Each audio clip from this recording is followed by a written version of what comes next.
بسم الله الرحمن الرحيم ومركل شركة نسال سوفتوير عانك ku hayd cilmiga IT-ga waaniga macallin Cabdullaahi Maxamed Cabdullaahi maantana waxaan barnaamijkeena maanta waxaan ku eegnaa hadalaynta ugu badan caalamka taasoo ahayd virus aan hore loo arag noociisa magaciisuna waa ransomware virus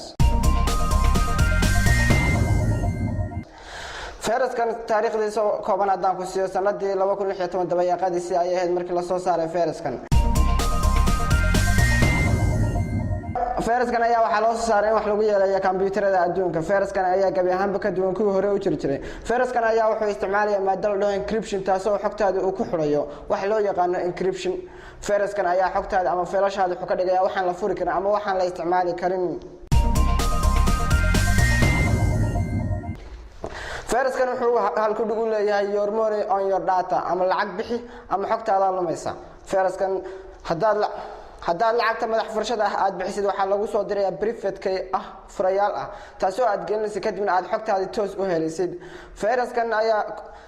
ayaa waxa aad lacagta ugu diraysaa xagga internetka iyadoo aad ugu diraysid qaab aan la arkin internetka qaabkaas oo aadan ogaan qofka aad lacagta u diraysid ciduu yahay iyo meeshuu joogo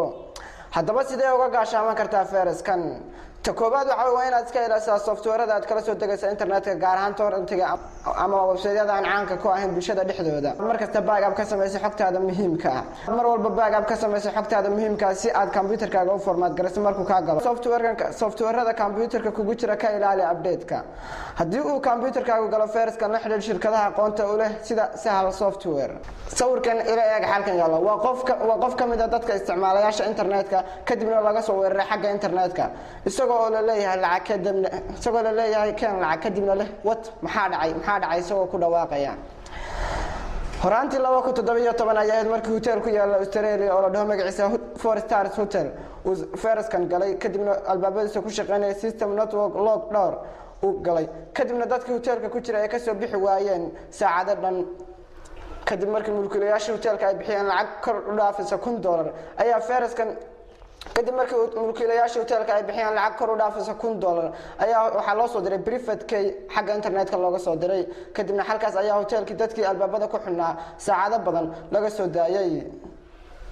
viruskan ayaa sida magaca kuuga cad waxa la dhahaa ransomware viruskan ayaa waxa uu kaga duwan yahay virusyada hore inuu kombiyuutarka xag ka soo gal inuu kombiyuutarkaaga ka soo galo xagga internetka isagoo gabi ahaan xogtaada ku xidhaysan hore kugu soo sheegay encryption ama faylal aan shaqeyn ka dhigaya viruskan ayaa kombiyuutarkaaga wuxuu ka dhigayaa kalarkiisa uu bedelayaa intaan ku kulmi doono barnaamijkan oo kala ah waaniga Cabdullaahi Maxamed Cabdullaahi waxaan kaga tagayaa sida iyo nabadgelyo